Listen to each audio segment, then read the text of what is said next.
إن الحمد لله نحمده ونستعينه ونستغفره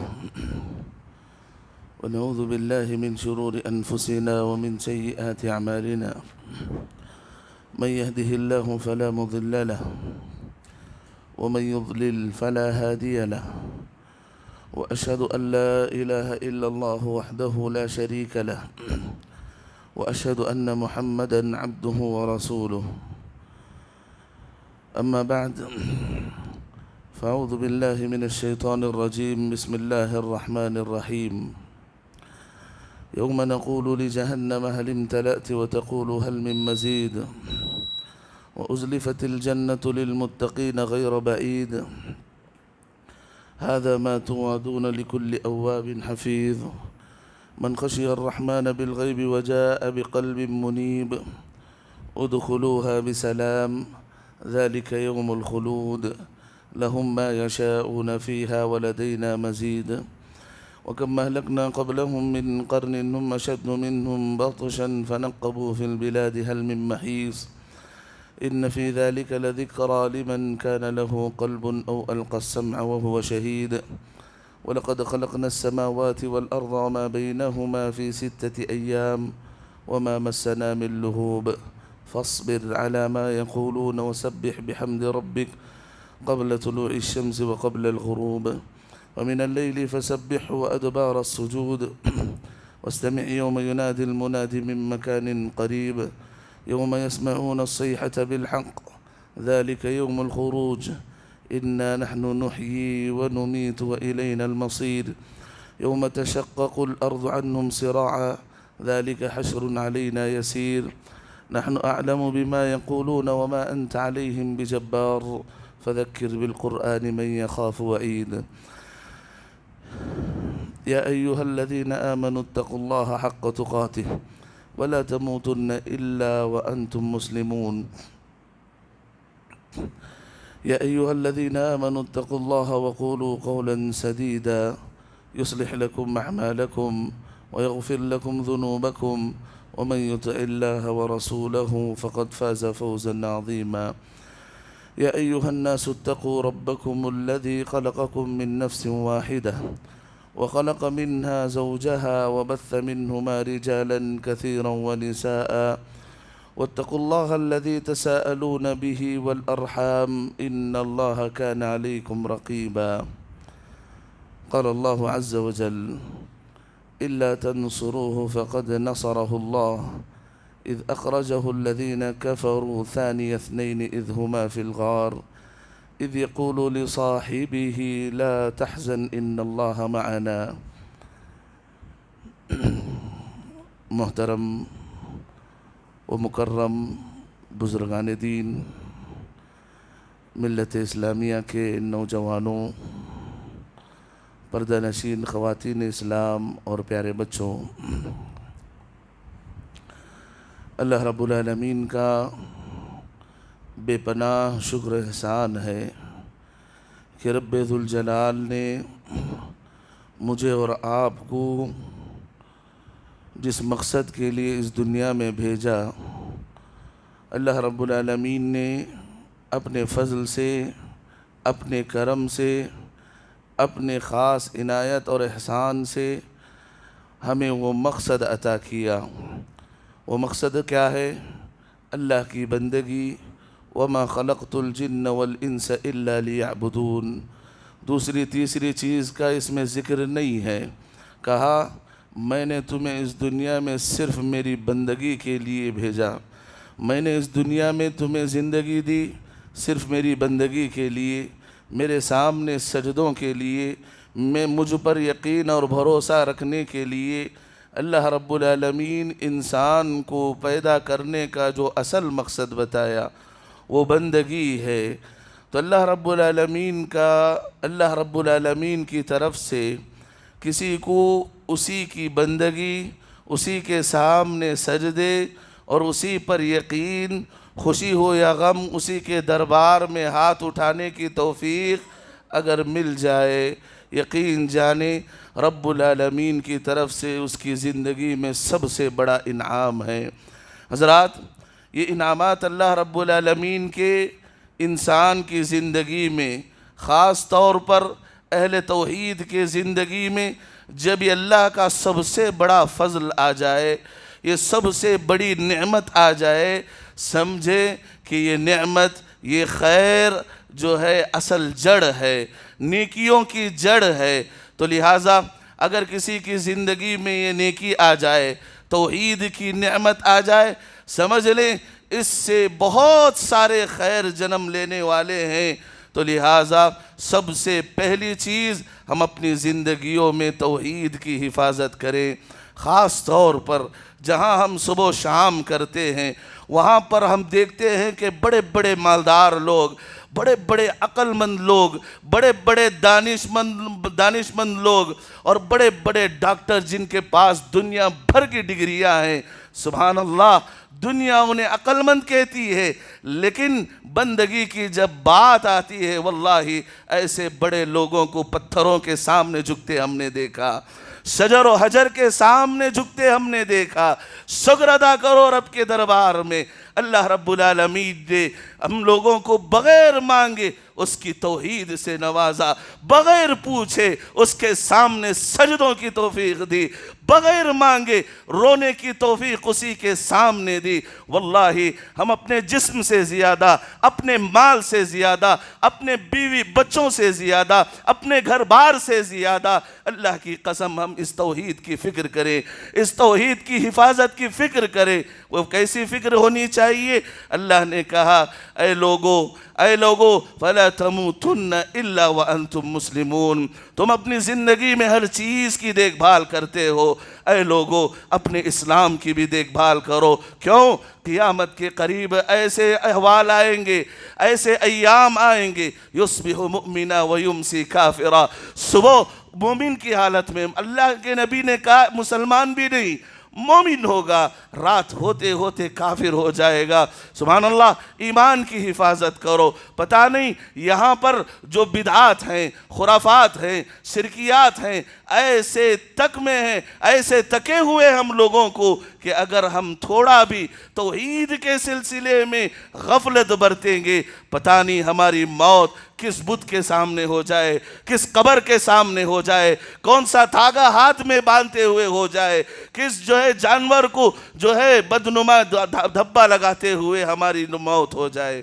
سب سے بڑی نعمت واللہ یہ توحید کی نعمت، یہ توحید کی نعمت جس کی وجہ سے انبیاء علیہم السلام بھیجے گئے، جس کی وجہ سے انبیاء علیہم السلام تڑپائے گئے، جس کی وجہ سے صحابہ بھوکے رہے، اپنوں کو چھوڑا، اپنے بچوں کو چھوڑا، اپنی بیویوں کو چھوڑا، تپتے ریتوں پر آ کر کھڑے ہو گئے، صرف ایک اللہ کی آواز کو قیامت تک پہنچانے کے لیے۔ حضرات ہم بھی اگر ہم سے نہیں ہو رہا ہے کہ ہم دوسروں تک پہنچائے، حق تو یہ ہے کہ آپ اگر توحید پر ہیں، ضروری بنتا ہے اگر کوئی انسان اللہ کو چھوڑ کر ادھر ادھر بھٹک رہا ہے اس کا ہاتھ پکڑیں، ادھر ادھر جا رہا ہے اس کا ہاتھ پکڑیں، دھاگے باندھ رہا ہے اس کا ہاتھ پکڑیں، غلط چیزوں پر جو ہے بھروسہ کر رہا ہے اس کا ہاتھ پکڑے۔ اگر اتنا بھی نہ صحیح، ہم اپنی زندگیوں، اپنے جذبات، اپنے جسم تک تو ہم حق رکھتے ہیں، اور حق رکھنا چاہیے کہ ہم اس توحید کی مرتے دم تک حفاظت کریں، کہیں اللہ ناراض نہ ہو جائے۔ کیا اس کام سے اسلام راضی ہے؟ اللہ راضی ہے؟ اس کے نبی راضی ہیں؟ کیا اللہ رب العالمین اس کام سے ناخوش ہو جاتا ہے؟ یہ ساری چیزیں ہمارے دل میں ہونی چاہیے، تب جا کر اگر ہماری آنکھیں بند ہوتی ہیں، رب کی توفیق سے ہماری زبانوں پر لا الہ الا اللہ کلمہ آتا ہے۔ ایسا نہیں کہ ہم پوری زندگی شرکیات میں، بدعات میں، خرافات میں، اللہ کے علاوہ دوسروں پر بھروسہ رکھ کر زندگی گزارے اور مدینے میں مر کر اللہ کے نبی کی سفارش حاصل کرنا چاہے۔ نہیں، ہرگز نہیں۔ یہ نتیجہ ہے کہ ایک انسان اپنی پوری زندگی جس حالت میں گزارتا ہے، آخری نتیجہ رب العالمین وہی چیزیں اسے نصیب کرتا ہے۔ تو لہٰذا جو اللہ رب العالمین کی نعمتیں ہیں وہ یہ کہ انسان کو اپنی اللہ رب العالمین جس مقصد سے بھیجا ہے وہ مقصد عطا کیا جانا۔ اس کے علاوہ جو دوسری بڑی نعمت ہے کہ اللہ رب العالمین نے ہمیں امت محمدیہ میں پیدا کرنا، اللہ کے نبی صلی اللہ علیہ وسلم کا امتی بنانا، لا الہ الا اللہ محمد الرسول اللہ کا کلمہ نصیب فرمایا، تو یہ بھی اللہ رب العالمین کی طرف سے نعمت ہے۔ اور انہی نعمتوں میں سے اللہ کے نبی صلی اللہ علیہ وسلم کے جو صحابہ ہیں، جو اللہ کے نبی صلی اللہ علیہ وسلم کے ساتھی ہیں، وہ عبداللہ ابن مسعود رضی اللہ عنہ کہتے ہیں کہ اللہ رب العالمین نے دنیا والوں کے دلوں کو دیکھا تو اللہ رب العالمین نے اللہ کے نبی صلی اللہ علیہ وسلم کو قرآن کے لیے اپنے آخری پیغمبر کے طور پر اللہ رب العالمین نے اللہ کے نبی صلی اللہ علیہ وسلم کو انتخاب کیا۔ مطلب اللہ کے رسول صلی اللہ علیہ وسلم کا اللہ رب العالمین کا خصوصی انتخاب تھے۔ اور اسی طرح کہتے ہیں عبداللہ ابن مسعود، اس کے بعد اللہ رب العالمین نے اللہ کے نبی کی دعوت کی حفاظت کے لیے ایسی جماعت کے انتخاب کیا، اور اللہ رب العالمین نے سارے لوگوں کے دلوں کو دیکھا تو صحابہ اکرام رضوان اللہ علیہم اجمعین کے دل اللہ رب العالمین نے انتخاب کیے۔ اللہ رب العالمین کا انتخاب صحابہ اکرام رضوان اللہ علیہم اجمعین کی جماعت تھی۔ یہ وہ بھیڑ نہیں تھی، یہ وہ جماعت نہیں تھی جو اللہ کے نبی کو وقتی طور پر یا اس دور میں اکٹھا کر دی گئی، نہیں، واللہ یہ اللہ کا انتخاب تھے۔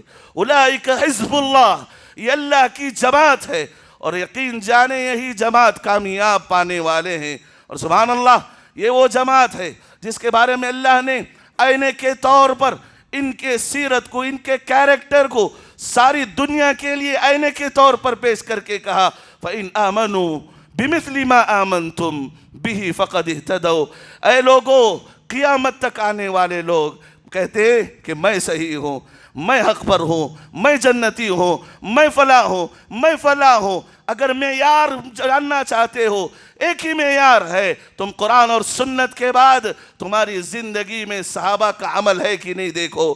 صحابہ نے جس طرح قرآن کو سمجھا، صحابہ نے قرآن پر جیسے عمل کر کے دکھایا، نبی کی سنتوں کو جیسے صحابہ نے سمجھا، اے لوگو، تم اگر مومن کہلانا چاہتے ہو، تم مومن بننا چاہتے ہو، اہل ایمان میں داخل ہونا چاہتے ہو، صحابہ کی زندگی تمہارے سامنے جو ہے واضح ہے، ان کی سیرتیں تمہارے سامنے کھلی ہوئی ہے، ان کی طرح ایمان لاؤ تو تم مومن ہو، تم حق پر ہو، تم جنتی ہو۔ بلکہ اللہ کہتا ہے وہ جماعت کے بارے میں رضی اللہ عنہ، اللہ رب العالمین ان سے راضی ہو گیا، ان کی طرح ایمان لاؤ۔ اے لوگو، رب العالمین تم سے بھی راضی ہوگا، رب العالمین تم سے بھی راضی ہوگا۔ حضرات، صحابہ کی سیرتیں اللہ رب العالمین نے ایسی جماعت ہمارے سامنے آئیڈیل کے طور پر، نمونے کے طور پر پیش کی، جس کی مثال اللہ کی قسم قیامت تک کوئی پیش نہیں کر سکتا۔ ان کے اثار، ان کی قربانیاں، ان کا جو ہے گھر بار چھوڑنا اسلام کے لیے، علم کو نشر و اشاعت کے لیے جنگوں میں بغیر چپلوں کے جو ہے جہاد کرنا، سبحان اللہ، ایسی مثالیں قیامت تک کوئی تاریخ پیش نہیں کر سکتی۔ صحابہ کی جماعت بہت بڑی جماعت ہے۔ آج میں آپ لوگوں کے سامنے ایک صحابی جو اس کائنات میں، سنیں، غور سے سنیں، یہ ضروری ہے، یہ ہمارے ایمان کا حصہ ہے۔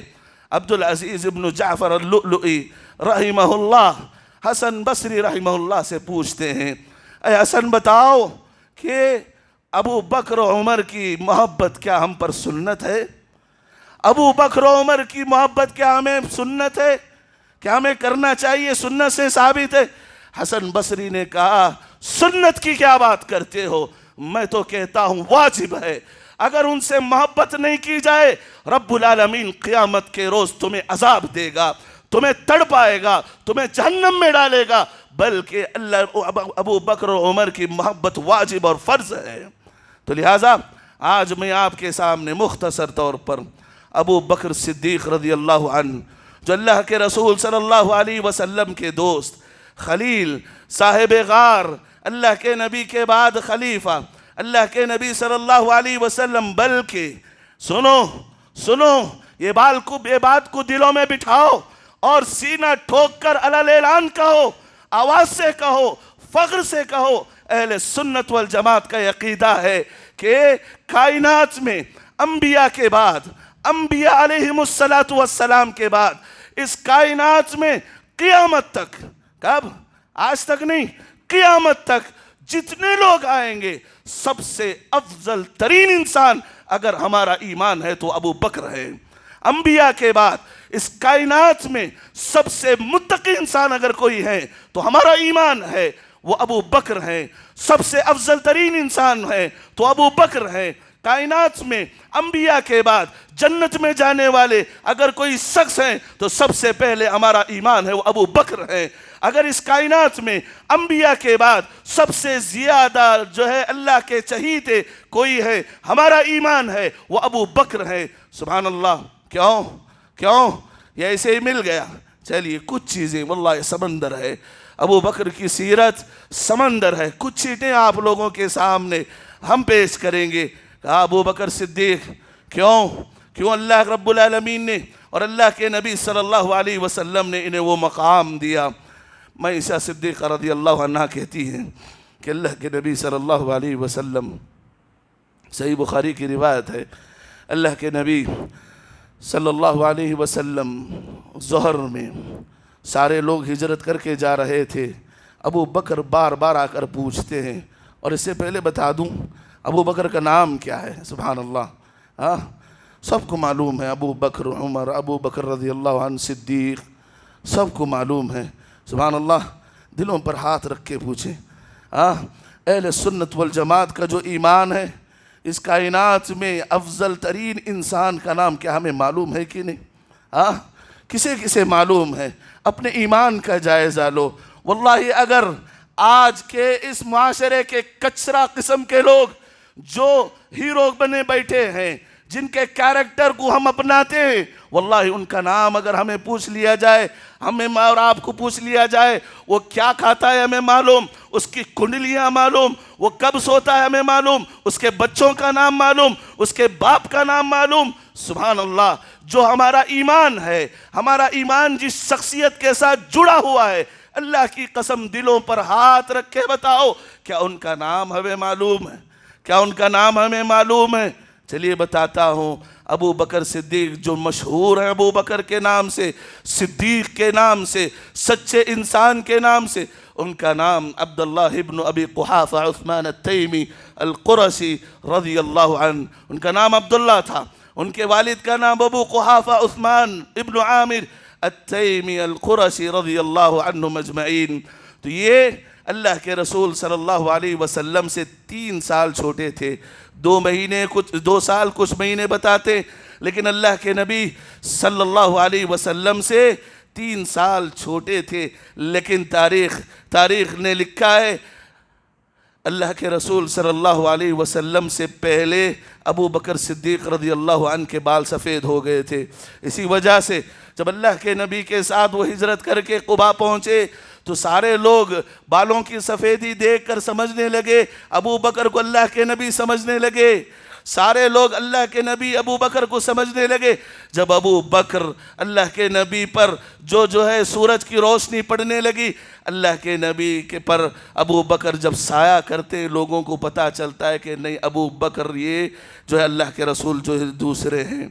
تو لہٰذا اللہ کے نبی صلی اللہ علیہ وسلم، صحیح بخاری کی روایت ہے کہ اللہ کے نبی صلی اللہ علیہ وسلم ظہر کے وقت، مکے کا رواج تھا کہ وہ کبھی ظہر کے بعد نہیں نکلتے تھے، بہت کم یا جو ہے نا کے برابر۔ اللہ کے نبی صلی اللہ علیہ وسلم ظہر کے وقت، معیشہ کہتی ہے اللہ کے نبی ظہر کے وقت ہمارے گھر آتے ہیں، ابو بکر سے کہتے ہیں ابو بکر میں خلوت چاہتا ہوں، میں اکیلے میں تمہیں بات کرنا چاہتا ہوں۔ ابو بکر کہتے ہیں اللہ کے نبی یہ آپ کے اپنے ہیں، یہ آپ کا گھرانہ ہے، یہ آپ کے اپنے لوگ ہیں، اکیلا کیا ہے، اکیلا پن کیا ہے؟ کہتے نہیں، مجھے اکیلے میں بات کرنا ہے۔ سبحان اللہ، دیکھیے خوشی، صحابہ اور نبی کے ساتھ اور معیت کی خوشی دیکھیں۔ اللہ کے نبی فرماتے ہیں جب خلوت ہوتا ہے، اللہ کے نبی فرماتے ہیں اے ابو بکر، اللہ نے مجھے حکم دیا ہے کہ میں ہجرت کروں، یہ خوشخبری ہے۔ دارالکفر سے دارالایمان کی طرف کوچ کروں، چلا جاؤں۔ اے ابو بکر، دوسری خوشخبری، اللہ نے حکم دیا ہے کہ تم میرے ساتھ ہجرت کرو گے، تم میری صحبت میں رہو گے، تم میری معیت میں رہو گے، میری صحبت تم اختیار کرو گے۔ ابو بکر سبحان اللہ، تلوار بے نیام ہے، سارا مکہ خون کا پیاسا ہے، یہاں ابو بکر رو رہے ہیں، کیوں؟ اللہ کے نبی، آپ کی صحبت ہے، نبی کی صحبت ہے، اور صحبت اختیار کرتے ہوئے مکہ جو مدینہ جانا ہے، خوشی سے رو پڑتے ہیں، خوشی کے آنسو نکل پڑتے ہیں۔ چنانچہ ابو بکر اپنے لیے اور اللہ کے رسول صلی اللہ علیہ وسلم، تاریخ پڑھ کر دیکھو، مکے کے جو بڑے مالدار تھے، ان بڑے مالداروں میں ابو بکر صدیق رضی اللہ عنہ کا نام آتا ہے۔ مکے میں جب اللہ کے نبی نے توحید کی دعوت دی، اللہ کے نبی کی بیوی خدیجہ رضی اللہ عنہ کے بعد اللہ کے نبی کو سچا ماننے کے لیے سب سے پہلے زبان کھلی تو یہی صدیق کی کھلی، اسی ابو بکر کی کھلی۔ تو لہٰذا اللہ کے نبی صلی اللہ علیہ وسلم کے ساتھ ہجرت کر کے نکلتے ہیں۔ بڑی لمبی تاریخ ہے، بڑی لمبی داستان ہے۔ سبحان اللہ، جو ہے سفر کرتے ہوئے نکلتے ہیں، یہاں پر کافروں کو معلوم ہوتا ہے کہ اللہ کے نبی سفر کر کے نکل گئے ہیں، ہمارے ہاتھوں سے نکل گئے، ہماری تلواروں سے نکل گئے، لہٰذا آفر رکھتے ہیں جو بھی اللہ کے نبی، نعوذ باللہ، اللہ کے نبی اور ابو بکر کو زندہ یا مردہ لائیں گے، اسے کتنے؟ 100 سرخ اونٹ، 100 اس وقت کا بہترین اور جو ہے سب سے بڑا سرمایہ تھا، 100 سرخ اونٹ دیے جائیں گے، 100 اونٹ، وہ بھی سرخ اونٹ دیے جائیں گے، بہترین کوالٹی کے اونٹ دیے جائیں گے۔ سارے لوگوں کو لالچ ہوئی، تلواریں بے نیام ہو گئی، نکل گئے قتل کرنے کے لیے۔ سبحان اللہ، ابو بکر کہتے ہیں اللہ کے نبی صلی اللہ علیہ وسلم اور میں، اور دونوں نکلے ہوئے، اللہ کے نبی قرآن پڑھ رہے ہیں بے فکر، پورے سکون کے ساتھ۔ واللہ یہ سکون کس کا ہے؟ یہ اللہ سے جڑنے کی وجہ سے ہے، اللہ پر یقین کی وجہ سے ہے۔ لوگوں، تم بھی اللہ پر مکمل یقین رکھنا جو ہے شروع کر دو۔ تم یقین رکھ لو کہ یہ سجدے ہمیں بیکار نہیں کریں گے، یہ دعائیں ہمیں بیکار ہونے نہیں دیں گی۔ اللہ کی قسم، دلوں کا جو سکون صحابہ اور اللہ کے نبی کو عطا کیا گیا تھا، وہ ہمیں بھی عطا ہوگا۔ ابو بکر کہتے ہیں میں پلٹ کر دیکھنے لگا کہ کہیں کوئی آ کر مجھے تو نہ صحیح اللہ کے نبی، مجھے کچھ بھی ہو، لیکن اللہ کے نبی صلی اللہ علیہ وسلم کو کچھ نہ ہو۔ پلٹ کر دیکھ رہے ہیں۔ سبحان اللہ، تاریخ نے جملہ نقل کیا، کہا اے ابو بکر ما ظنک باثنین اللہ ثالثہما۔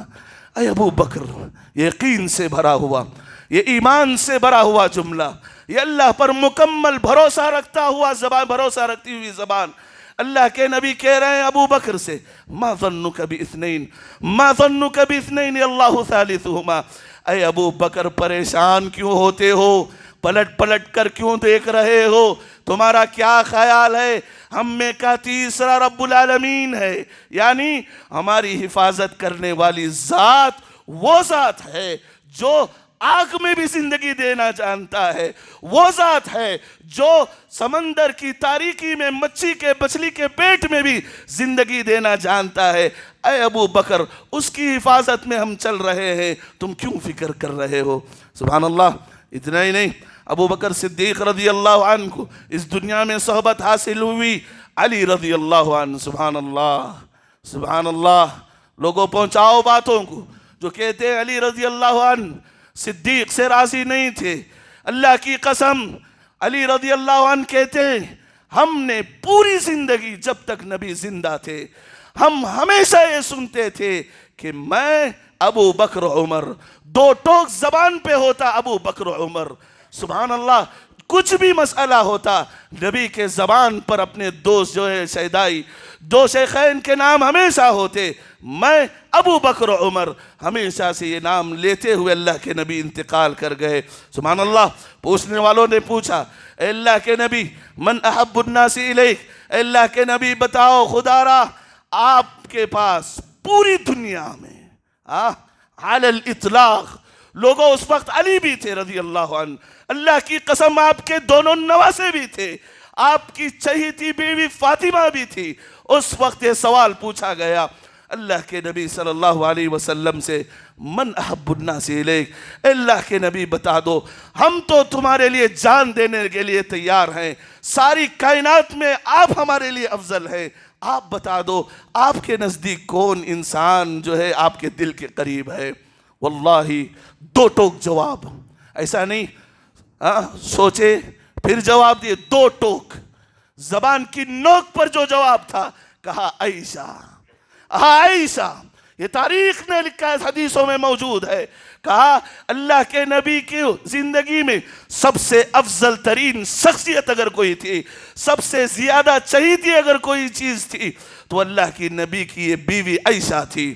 پھر پوچھا گیا ثم من، اے اللہ کے نبی، بلکہ کہا گیا اے اللہ کے نبی لوگوں میں یا مرد حضرات میں، کہا ابوہا، کوئی نام آتا ہی نہیں زبان پر سوائے عائشہ کے ابو جان ابو بکر صدیق کے. اللہ کے نبی اپنے آخری دور میں آتے ہیں، اللہ کے نبی کو چلا نہیں جا رہا ہے، چل نہیں پا رہے، دو لوگوں کے سہارے آتے ہیں، کہتے ہیں کہ میں نے اپنی زندگی میں رہتے ہوئے سارے لوگوں کا حق ادا کرنے کی کوشش کی ہے الا صاحبی، سوائے اس ابو بکر کے. واللہ اس دوست کے مجھ پر اتنے احسانات ہیں، اللہ ہی انہیں بہتر بدلہ دینے والا ہے. میں نے اس دنیا میں رہتے ہوئے میرے اس دوست کے احسانات جو اتنے زیادہ ہیں چکا نہیں سکا. اس وقت اللہ کے نبی نے کہا سدو کل خوخت الا خوخت ابی بکر، اے لوگوں مسجد کو آنے کے جتنے چوکھٹے ہیں، جتنے دروازے ہیں، سارے بند کر دیے جائے. یہ میرا دوست کا دروازہ کبھی بند نہیں ہونا چاہیے، یہ ابو بکر کا دروازہ، اس کی چوکھٹ کھلی رہنا چاہیے. سبحان اللہ. یہ ایک آخری فضیلت جو آپ لوگوں کے سامنے بیان کر کے میں اپنی بات کو ختم کرتا ہوں. صحیح مسلم کی روایت ہے. دیکھیے یہ کیوں ہم آپ کو سنا رہے ہیں، یہ تاریخ، یہ صحابہ کی محبت کیوں سنا رہے ہیں. امام مالک ابن انس امام دار الہجرہ کہتے ہیں کان السلف یعلمون ابناءہم، کہ سلف صالحین کا معمول تھا کہ وہ اپنی اولاد کو ابو بکر و عمر کی جو ہے محبت سکھاتے تھے، ان کی محبت کے لیے بیٹھتے تھے، ان کو جو ہے ان کی تعلیم دیتے تھے. ابو بکر اور عمر کی محبت انہیں بچوں میں سکھاتے تھے. کیسے؟ جس طرح ہم قرآن سکھاتے ہیں اپنے بچوں کو، ویسے ہی صحابہ جو ہے سلف صالحین اپنے بچوں کو ابو بکر و عمر کی سیرت جو ہے بتاتے تھے، فضیلت بتاتے تھے. کہا اس کی تشریح میں جس طرح قرآن کو پڑھنے کے لیے، قرآن کو پڑھتے ہوئے غلطی آ جائے تو اس غلطی کے لیے روکا جاتا ہے، ٹوکا جاتا ہے، وقت ضرورت مارا بھی جاتا ہے. اللہ کی قسم سلف صالحین اسی طرح صحابہ کی محبت میں اگر کچھ کمی آتی تو سامنے والوں کو ڈانٹتے، سامنے والوں کو زجر کرتے، اگر وقت پڑتا، موقع ہوتا تو انہیں مارتے بھی تھے. تو لہٰذا یہ ہمارا ایمان ہے، یہ ہمارا ایمان ہے کہ لوگ کہیں گے فلاں افضل ہے، فلاں افضل ہے. نہیں، اللہ کے نبی کیا کہتے ہیں، قرآن کیا کہتا ہے. بلکہ امام المفسرین امام طبری رحمہ اللہ نے ذکر کیا ہے کہ اللہ رب العالمین نے اپنے کلام میں بغیر صراحت کے ساتھ 5 سے 6 مرتبہ اپنے کلام میں اللہ کے جو ہے ابو بکر صدیق رضی اللہ عنہ کا نام لیا ہے، یعنی ان کا ذکر کیا ہوا ہے. تو لہٰذا ایک آخری حدیث بیان کر کے اپنی بات ختم کرتا ہوں. صحیحین کی روایت ہے، صحیحین مطلب بخاری اور مسلم کی روایت ہے. ہمارا ایمان یہ بھی ہے کہ کائنات میں قرآن کے بعد صحیح کتاب یہ 2 کتابیں ہیں. صحیح کتاب یہ دو کتابیں ہیں، ان سچی کتاب میں سچا واقعہ منقول ہے۔ بتاؤ ان لوگوں کو، بتاؤ جو جاہل ہیں، جو معلوم نہیں، اس کے معلومات نہ رہنے کی وجہ سے یا تو آج وہ یا جو ہے یا علی کہہ رہے ہیں یا حسین کہہ رہے ہیں یا اپنے جو ہے اوپر ظلم کر رہے ہیں۔ ان کو یہ سیرت یا ان حدیث بتاؤ تاکہ ان کو معلوم ہو جائے کہ صحیح چیز دین میں کیا ہے۔ تو دیکھیے کہتے ہیں ابو بکر صدیق اور عمر دونوں کیا اہل سنت والجماعت کا اتفاق ہے، دونوں افضل انسان ہیں۔ ابو بکر و عمر، ابو بکر کہتے ہیں، راوی حدیث ابو الدرداء رضی اللہ عنہ کہتے ہیں ابو بکر صدیق رضی اللہ عنہ کہ ایک مرتبہ میرے اور ابو عمر رضی اللہ تعالیٰ عنہ کے درمیان بات چیت ہوئی۔ کنت اظلم، کہا بات چیت زیادہ ہو گئی، لڑائی شکل اختیار کر گئی، تو لہٰذا ابو بکر کہتے کہ میں نے عمر بن الخطاب پر ظلم کر دیا، کچھ زیادتی کر دی، تکرار ہوا بات میں، انسان تھے، تکرار ہوئی بات میں زیادتی کر دی۔ کس سے؟ سنو غور سے، کہا ابو بکر سے زیادتی ہوئی، کس سے؟ عمر کے سلسلے میں۔ چنانچہ ابو بکر کو جو ہے احساس ہوتا ہے نہیں میں نے زیادتی کی، ظلم کیا، تو لہٰذا جاتے ہیں عمر بن الخطاب کے دروازے کو کھٹکھٹاتے ہیں۔ عمر بن الخطاب ان کے منہ پر، ابو بکر کے منہ پر دروازہ مونجھ دیتے ہیں، معاف نہیں کرتے، انہیں معاف نہیں کرتے۔ ابو بکر کو پریشانی اور بڑھ جاتی ہے کہ میری وجہ سے کسی کو تکلیف ہوئی اور وہ معاف بھی نہیں کر رہا ہے، اگر اس حالت میں مر جاؤں کہیں اللہ ناراض نہ ہو جائے، کہیں اللہ ناراض نہ ہو جائے۔ کہتے ہیں ابو الدرداء اللہ کے نبی کے پاس ابو بکر اپنے لباس کو پکڑے ہوئے پریشانی کی حالت میں، جس کی وجہ سے ابو بکر کے گھٹنے دکھ رہے تھے، پریشانی کے حالت میں آ رہے ہیں۔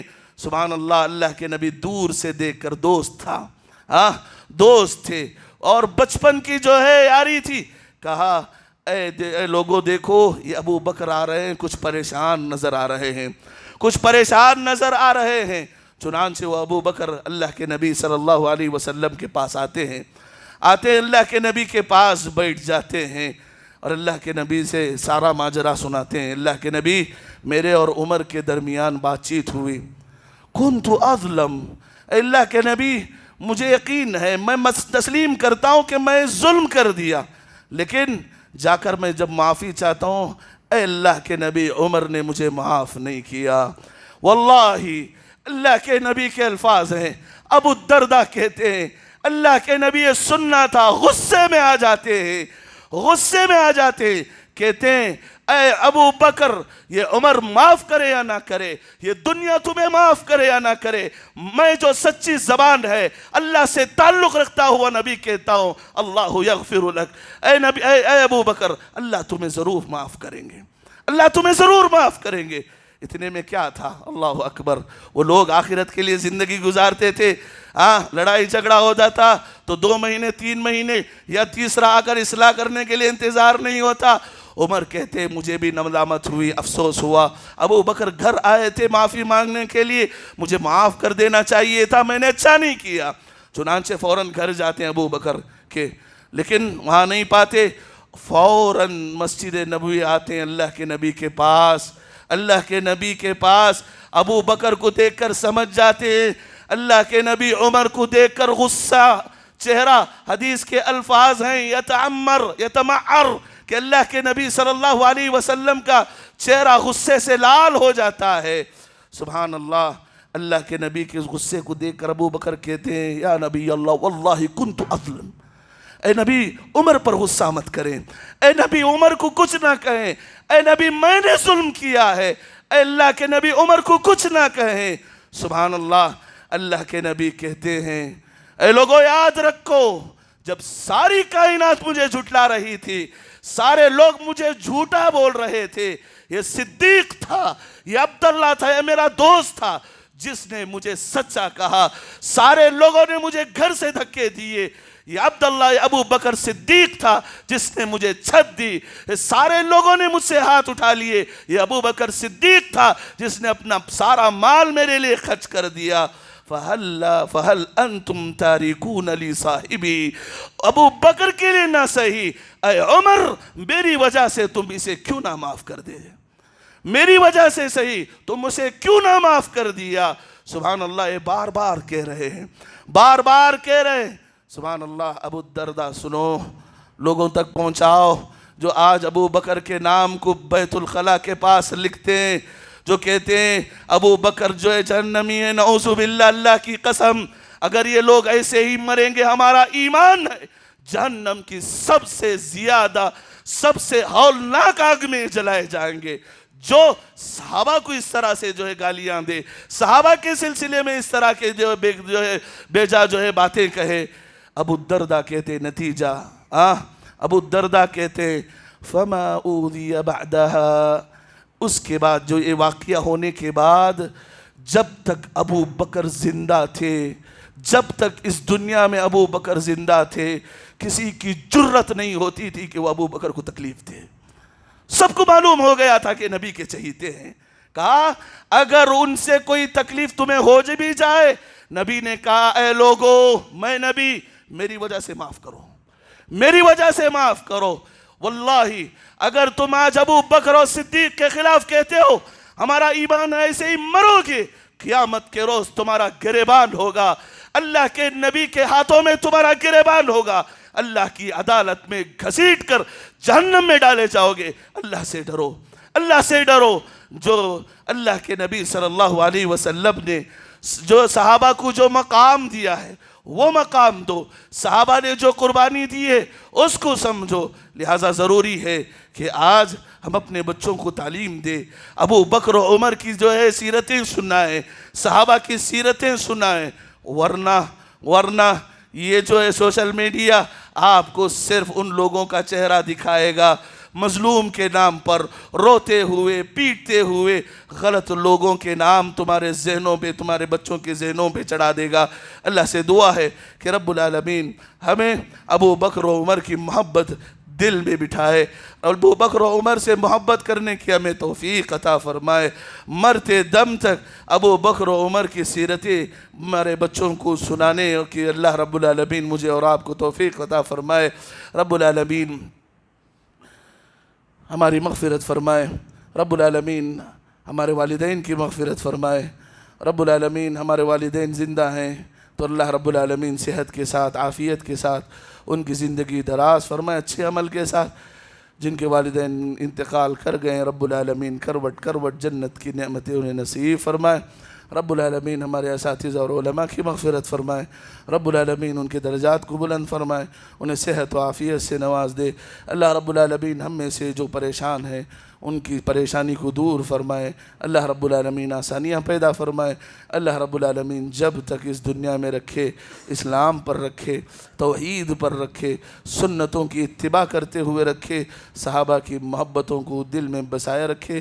وآخر دعوانا الحمدللہ رب العالمین. محترم حضرات, چونکہ عاشورے کے ایام عاشورہ کا روزہ ہے تو اس سلسلے میں جو 2-3 باتیں ہیں وہ بتا دیتا ہوں. دیکھیے, اللہ کے نبی صلی اللہ علیہ وسلم نے فرمایا جو عاشورہ کا روزہ ہے, انی احتسب, میں جو ہے اللہ رب العالمین سے جو ہے گمان رکھتا ہوں کہ اللہ رب العالمین اس روزے کی وجہ سے پچھلے 1 سال کے گناہ, مجھے امید ہے کہ رب العالمین جو یہ روزہ رکھتا ہے رب العالمین اس کے پچھلے سال کے 1 گناہ معاف کر دیتا ہے. واللہ یہ گنہگاروں کے لیے آفر ہے, تو لہٰذا ہر کوئی رکھنے کی کوشش کریں. تو افضل طریقہ کیا ہے؟ افضل طریقہ یہ ہے کہ امام ابن القیم رحمہ اللہ نے زاد المعاد میں ذکر کیا ہے کہ 3 طریقے ہیں. سب سے پہلے افضل, اکمل اور احسن طریقہ یہ کہ انسان 3 روزے رکھے, 3 روزے رکھے, 9, 10, 11, یعنی کہ آج 4 ہے, 5, 6, 7, یعنی ہفتہ اتوار پیر, یہ 3 روزے رکھے جو افضل ہے. جو افضل ہے کیوں؟ اللہ کے نبی نے فرمایا کہ جو ہے 9ویں روزے کے سلسلے میں ان عشتو, اگر میں زندہ رہوں تو جو ہے 9واں روزہ رکھوں گا, 10واں روزہ عاشورے کا. اور دوسری ایک حدیث میں اللہ کے نبی نے فرمایا کہ تم صوموا قبلہ و بعدہ او قبلہ, کہ یعنی تم پہلے 1 دن رکھو یا بعد میں رکھو. افضل یہ ہے کہ 3 روزے رکھے جائیں. تو اس کے بعد درجہ یہ ہے کہ آپ 9, 10 رکھیں, یعنی ہفتہ اتوار رکھیں. اگر نہ بھی ہو تو علماء نے اجازت دی ہے کہ عاشورے کا جو 10واں جو دن ہوتا ہے اس میں رکھا جائے. اگر یہ جمعہ کے دن بھی آئے تو رکھ سکتے ہیں، ہفتے کے دن بھی آئے تو رکھ سکتے ہیں. تو لہٰذا کم از کم ہم کو چاہیے کہ ہر چیز میں افضل اور بہترین کوالٹی کو اختیار کریں. تو بہتر یہ ہے کہ آپ 3 روزے رکھیں. اگر اس سے بھی جو ہے ہم نے نہیں ہو رہا تو کہا دوسرا درجہ کہ آپ 9 10 رکھیں، ہفتہ اتوار رکھیں. اگر یہ بھی نہ ہوتا ہے تو کم از کم کسی بھی حالت میں ہم جو ہے 10 جو ہے عاشورہ کا روزہ رکھیں. اللہ ہمیں توفیق عطا فرمائے، اللہ ہماری مغفرت فرمائے. عباد اللہ رحمنی ورحمکم اللہ، ان اللہ یأمر بالعدل والإحسان وإیتاء ذی القربى وینہی عن الفحشاء والمنکر والبغی یعظکم لعلکم تذکرون. اذکروا اللہ یذکرکم وادعوہ یستجب لکم ولذکر اللہ اکبر واللہ یعلم ما تصنعون.